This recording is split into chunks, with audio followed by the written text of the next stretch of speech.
વાતના પ્રસંગો, આવી છે સરસ મજાની વાતો, અને એને આપણે ફોલો કરીએ, ગીતાજીને વાંચીએ.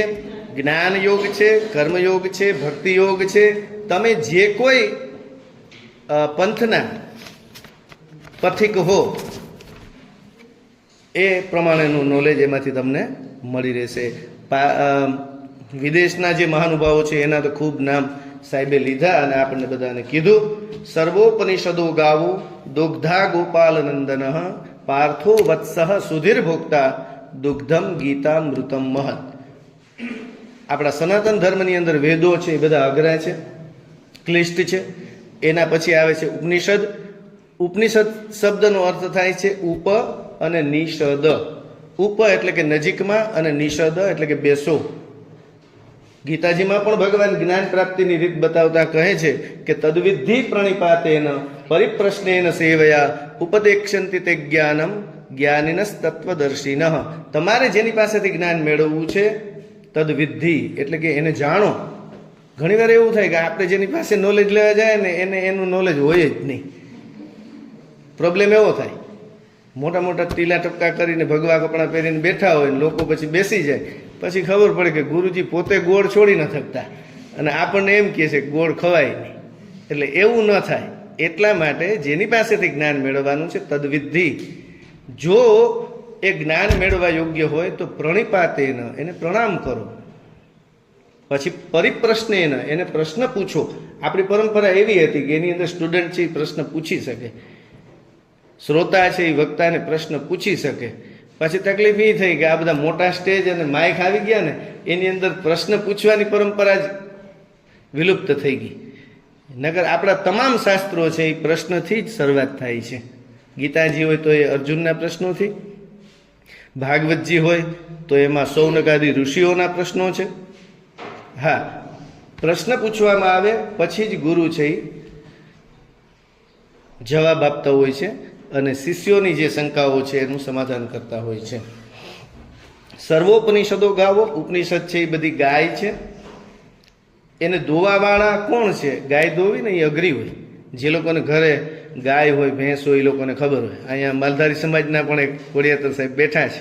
ગઢવી સમાજની અંદર પણ મોટે ભાગે આ પરંપરાઓ હોય છે, પશુઓ રાખવામાં આવે તો એ કામ અઘરું છે. હું એ પાછું 22 વર્ષથી માલધારી સમાજ સાથે ત્યાં કામ કરું છું એટલે મને ખબર છે અઘરું હોય છે. પણ એ અઘરું કામ પણ ભગવાનને આવડે છે. એટલે બધા જ ઉપનિષદોનો સાર ભગવાને દોહી અને ગીતાજીની અંદર આપ્યો. જેવી રીતે એક ગાયની પાસેથી દૂધ લેતી વેળા વાછડાને આગળ કરવો પડે. શું કામ? તો કે એના વાછડા માટે તો દૂધ છે. સંસ્કૃતની અંદર વત્સ શબ્દ છે. વત્સ શબ્દનો અર્થ થાય જેના પ્રત્યે આપણને વાત્સલ્ય છે, જેના પ્રત્યે આપણને પ્રેમ છે, એ વત્સ છે. તો એક અર્થની અંદર વત્સ વાછડું પણ કહેવાય અને એક અર્થની અંદર વત્સ એટલે પ્રિય વ્યક્તિ પણ થાય. એટલે અર્જુન છે એ વત્સ છે અને જે ગીતારૂપી અમૃત દોહવામાં આવ્યું એના ભોગતા કોણ છે? તો કે સુધીર ભોગતા. જે સુધી સારી બુદ્ધિવાળા લોકો છે એ આ ગીતારૂપી અમૃતને પી શકશે.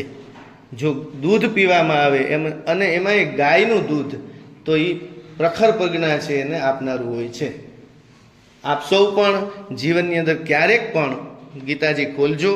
એની અંદર જે કંઈ સારી સારી વાતો છે, ભગવાન તો ઘણું બધું કહે છે કે યોગ કર્મસુ કૌશલમ, કર્મની અંદર કુશળતા એ યોગ છે. ઘણીવાર એવું પણ બને કે આપણને એમ થાય કે આપણે તો પાપી છીએ, આપણે તો કંઈ કરી નથી શકતા. તો કંઈ વાંધો નહીં, આપણને કંઈ ના આવડતું હોય તોય ભગવાન કહે છે કે તું મારી પાસે આવ. સર્વધર્માન પરિત્યજ્ય મામેકમ શરણમ વ્રજ.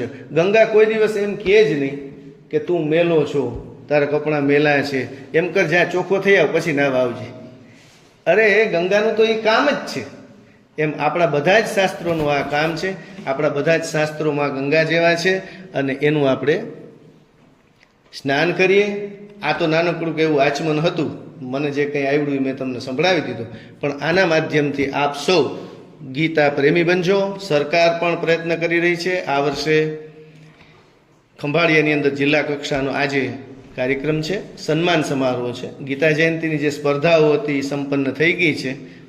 ગીતા કંઠ એટલે કે મોઢે પાકી કરવી, 12મો અને 15મો અધ્યાય આવડતો હોય, ગીતા તરુ, ગીતા પલ્લવ, નાના બાળકો બાલવાટિકાવાળા એ બહુ સરસ શ્લોકો બોલતા હતા. અમે જ્યારે સ્પર્ધામાં હતા નિર્ણાયક તરીકે તો ગીતાંકુરહ એની અંદર બહુ સરસ શ્લોકો બોલ્યા છે.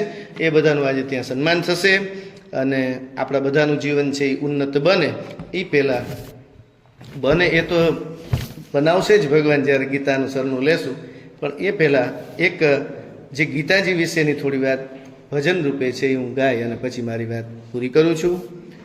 જાને ક્યા જાદુ ભરા હુઆ ભગવાન તુમારી ગીતા में, जाने क्या जादू भरा हुआ भगवान तुम्हारी गीता में.